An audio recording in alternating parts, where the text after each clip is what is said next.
Hello, my name's Allen Newberry, and today we're going to make a spoon for backpacking. A wooden spoon can be as light as those titanium spoons. In fact, we managed to make it under the weight of some of the more popular spoons and right at about the same size as far as length goes.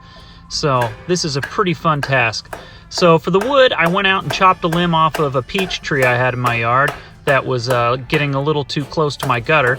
So I'm just splitting it in half by whacking the back of my knife with another piece of wood.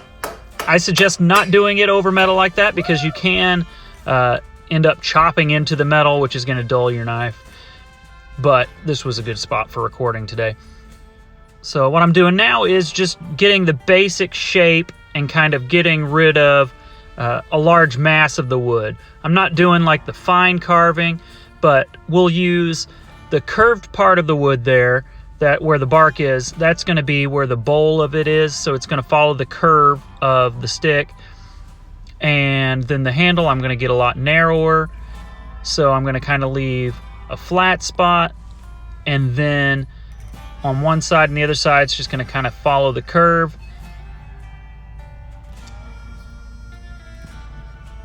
So here it's just a whole lot of thinning down and getting the shape. You could also use a hatchet for this. That was what my son was hoping I'd use, and you'll get to see him later, which is kind of fun. He's making his YouTube debut at the end of this video, so stay tuned for that. So now we've got it a lot smoother, or a lot closer to the shape at least, and we're still just kind of doing the rough stuff here. I'm kind of dealing with, there's a knot kind of up there, kind of close to the spoon. So I'm just kind of trying to go around the knot and kind of dig that knot out. And I'm just really having the handle follow the flow of the grain. So it's going to have a little curve there by where that knot is, but that doesn't really bother me. I'm just trying to make a nice functional spoon. Hopefully it'll look good, but I think in the end it does turn out pretty nice. Now I'm starting to use my little curved knife here to hollow out the bowl portion. So after I have the rough profile done, I like to do the bowl before I do any thinning on the back side. That way I know how thin to make it. So I carve the bowl how deep I want it to be and have it go however far I want it to be right now. And then later I'll thin it down with you know, a regular knife or a carving knife of some sort. So actually, if you like this knife, I actually have videos on making hook knives for carving spoons. So I have a video on making the knife, and then I have another hook knife that actually shows up in my Burmese star tortoise video, so you can check that one out too. So right now what I'm working on is just refining the shape. So we did the rough shape with that big knife, and now I've just moved on to a smaller one. This one's actually called a pocket cutlass, which is a very handy size knife. And so now I'm going to get all of the shapes exactly how I want them, so I can thin out that handle, and I can cut it down to the length I want. And that's what I'm doing right here, is just kind of ending it instead of just having it rough where the saw had cut it. I'm just kind of rounding over the end a bit.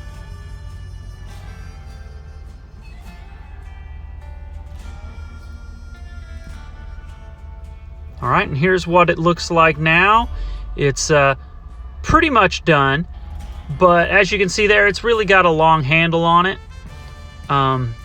But this is how far I'd take it if I was just going to keep it in my kitchen. I really like that length right there.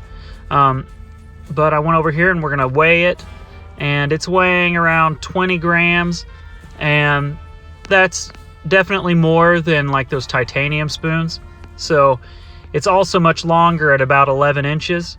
They're kind of the long handled titanium spoons are about 8.5 inches. So I'm going to move it down to 8.5 inches. I think in the end we end up chopping it.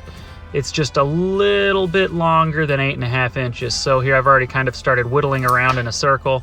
Then I've got it busted off, and then I'll go ahead and kind of round over and smooth off that end.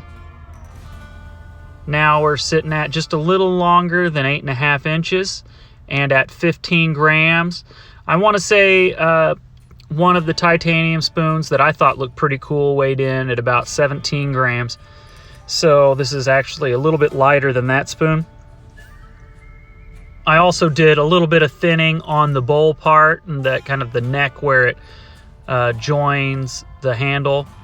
It also had, where that knot was, kind of makes a cool little indent that kind of works for putting your thumb or finger in there. So it kind of makes for a kind of functional accessory there.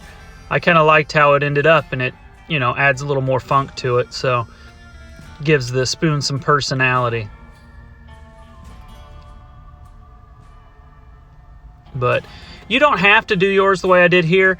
I did kind of a flat top on it so that I could use it kind of like a spatula to scrape the bottom of my bowl. Or in this case, I don't really use a bowl, I'm using a pot, because this is for backpacking. So I have, you know, a straight-sided aluminum pot that I'm using. And so this will get in there real easy. After I carve it, this is greenwood carving. I just cut the tree and then walked in there and started carving it. I like to put a little oil on there. In between carvings, if you don't finish, you can put it like in a Ziploc bag to hold some of that moisture in until you can get back to it, hopefully pretty soon, so it doesn't crack on you. So I'm just using olive oil. You could use probably like mineral oil, would be really good.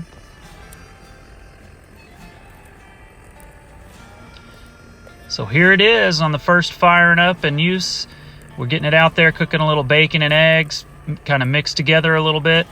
It's pretty tasty stuff, and I really enjoyed making it. And carving spoons is kind of fun. It's not super hard, and it's a great first carving project. I hope you guys give it a shot. If you like the knives you saw, check out some more of my knife making videos, and get out there and enjoy the woods.